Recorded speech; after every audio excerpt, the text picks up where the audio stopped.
Welcome to RV Retirement Redesign, where we are redesigning and redefining. We're redesigning our retirement and redefining RV living, not because we want a cheap way to survive, but because we want to thrive in this new season of life on our terms. Today I'll be sharing with you 11 kitchen essentials that I use to make my RV feel more like my home. I hope you enjoy them, and if you do, be sure to like and subscribe and stay tuned till the end so that you'll be able to see this week's RV Gratefulness. So the first one is my spice rack. We like to have our spices close to us when we are cooking, and these are the most used spices that I have and that I use on a consistent basis. What I have found is in our retirement years, with just the two of us, we use a lot less quantity, obviously, in a certain amount of time than we did when we had everybody at home. So I have been picking up these smaller jars of spices, and they work really well on this top section.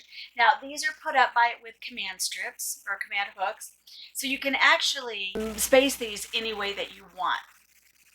The lower rack are places that I'm almost to the end of, and my next purchase here is going to be spice containers that I'm going to put spices in, label them, and make them look very uniform. I'm really liking this whole organization labeling thing. So the second thing we're going to talk about is my tea holder. Now the spice rack I got from, both of these came from Amazon, and I am going to link everything that I have below so that if you're interested, you can go and pick them up.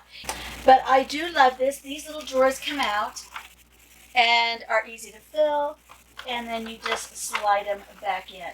Now, if you are a mobile RV, we are stationary, but if you are mobile, you could still use this. Again, it's put up with command strips and the Velcro ones. So we put them on the back, and then we have like 2 or 3 on there to make sure it stays on there.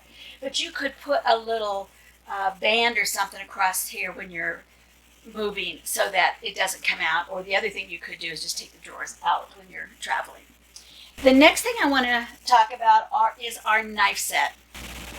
Now, there's a debate about knife sets, and that is which end should the handles be? Should they be going up, or should they be going down? I want you to comment below and let me know which way you think it should be. But this is a very strong magnet, and it is actually screwed into this wall so that it does stay on securely. And I particularly like it this way because I have a habit of grabbing from the top, and I don't want to grab the sharp end of things. What do you keep on your refrigerator? We have several things that are secured by magnets, and I love these. They do make my life easier. First of all, I use a plain old plastic 8.5 by 11 slipcover for my menus. And I have put on the back of it just these little tiny magnets that you can buy, and I'll link those below. I've also found a plastic slipcover, basically, that's a little bit more sturdy that you can use for your menus too if you're interested, and I'll link that below. But my favorite product up here are these little things. These are photo magnets. So the whole back sheet is a magnet. You just slip your photos inside, and then you can make it landscape or portrait, whatever you want. Have your pictures, and when you have a puppy as cute as this one, and when you have grandkids as cute as these, you do want to have your photos on your refrigerator where you can see them. This one also just gives me an opportunity to hang a dry erase on here, because since this is plastic, we can write on this, and when we're done with making our shopping list or reminders or things like that, we just wipe it off and slip the next menu in there. And I do a rotating menu. So if you're interested in that, let me know below, and I'll share that in the future. Next thing, freezer baskets. I love to have things in these baskets, and I particularly use those for leftovers. So for instance, if I make a meatloaf, I'll make a large one like I'm always used to making as a mom, and I will cut it in half. And then we'll have half of it for dinner, and we'll put the other half in the basket and use it for another night. I also love these baskets. Now these again are from Amazon, which I'll link below, but these are the only thing I have only been able to find at Big Lots. These are particularly really good for the small tiny cupboards because I can't reach things inside there. So if I slide this in, if I need something because of the awkward angle, I'm able to pull it out. This is little treats we have kept for Izzy. So this is all our dog food treat kind of things. And it just slides right in there. I'm also very into labeling things. So I tried to keep our frozen fruits over here, our frozen vegetables over there. It just works great. Next section is the refrigeration organization. So don't judge me what's in here. Just take the ideas that I've got and see if they might work for you. But basically, it's all about using baskets and containers to organize things in like kinds of products and areas. So in the top right hand, you'll see that gray basket in there. That's Izzy's food. We make all of Izzy's food. So we freeze it and we have these small containers just in serving size. We keep that basket in there. Any little extra things that we're going to give her throughout the week go in there as well. We try to keep anything that's on the top shelf to be things we want to eat right away. So you see we have a little bit of leftovers in there. I've got an apple that's cut up and an onion I've already used. In the second shelf, condiments and eggs. Now, like most of you, I've noticed that there are times when we have condensation in some of these plastic things. So you'll see I put a paper towel on top of any of the lid containers and on the bottom of the basket in those that are just baskets. In the bottom shelves there, I have some containers that allow you to put liquids in, and my creamer's in there. Sometimes we use have a bottle of wine that might go in there. So you can see how having things grouped together, having things in containers allows you to keep more, put more, and find what you're looking for. I'm also, again, into the labeling, so I do have my baskets labeled, and that way we don't have our refrigerator open for a great length of time, which is really bad for it as well. So just about anybody who has an RV sink does the very best they can to make it accommodate for their needs. We're very lucky that we have this farm-style sink in our RV, and let me just show you what I purchased to make it really workable for us. So first of all, I bought a set. This is a dish drainer, and this is a collapsible. Both the dish drainer and the dish pan are collapsible. So when I want to use them as a set, I can do it this way. And it's very easy with the spray to do exactly what I need to do. On the other hand, I'm also able just to either collapse them and put them all away or stack them this way. And let me show you how versatile this is too. Because you know our sinks do come with these little covers. Put that here. I've got a drying mat I put here. And I can put the strainer here and the dish pan here and do the dishes this way. In reality, I almost always slide this over to the end of the counter, take this out, wash, rinse, and dry in this manner. It works great.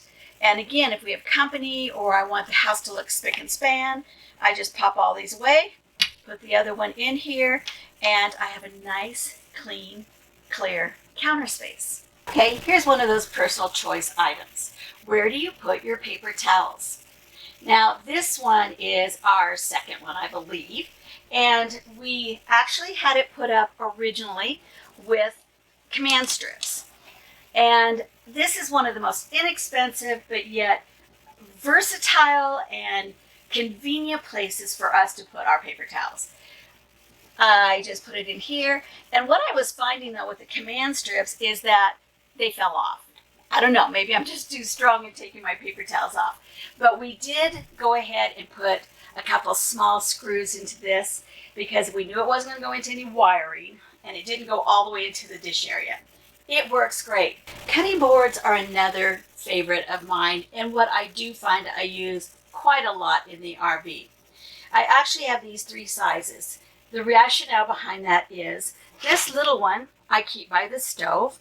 because I find that I just every now and then need easy access to a small cutting board that I can easily wash and put away. I don't want to pull out the big guns if I don't need to. These are like 88 cents at Walmart. This is the one I use quite often, and this is just the right size for your counter to do some cooking preparation, chopping and things like that. And I do find myself using this all the time. Again, easy to grab, easy to use, and wash and put away. And then the larger one we keep on our counter. One of the things that's nice is it's got the ridge, and it also tucks up close to the back of our couch. Whereas if we didn't put something there, things can fall off the back, and it is incredibly difficult to reach back there to find anything. And this is our pantry. In all honesty, it was one of my biggest disappointments and what I feel is one of my greatest successes as well. It's a very narrow, only 5-inch deep pantry with 4 shelves. And some of them were very tall and would fit several things. Because we are stationary, we are able to put some of our other larger items and storage items, like our canned food, in the garage. But this particular cupboard allows me then to have the things that I use on a daily basis. My coffee pods, sugar, flour, cereal, oats, crackers, that kind of a thing, all at my fingertips. And last but certainly not least is my coffee pot. Now, I am a coffee drinker. I like my coffee in the mornings before everybody gets up. It is just a time that I truly, truly enjoy. I have, for the last few years, really enjoyed using the different sizes, shapes, quantities of the Keurig machines. And I have to be honest, this is not my favorite one. We had a smaller one, a 1-cupper, that worked really well for us, and it's very slim and didn't take up much room on the counter. However, it didn't have a water reservoir. So when fishing season came around, the first year we lived here, when Bob tried to fill his thermoses, it took him a long time. So we did decide to get one with a reservoir. And this was one that is made particularly for Walmart. It's a little less expensive, and you can fill that. So I am in the process of purchasing a newer one. They now have the slim one that I really liked with a small reservoir. So I think that's going to be perfect. I'm going to show you a picture and link it on here for you so you'll see what we're getting. I sure hope you enjoyed my 11 essentials for an RV kitchen to make it feel a little bit more like home. Now, these were my essentials. I am so excited to hear what yours are. So please do leave a comment below and let me know, especially about those knives. Do knives go up or do they go down? We're going to settle this on this video. So leave your comment. Please remember, you are so appreciated, and we hope that you'll like and subscribe to this video. Get that bell notification so you'll know when we bring out our next video, which is usually on a Wednesday. And now, here's this week's RV Gratefulness.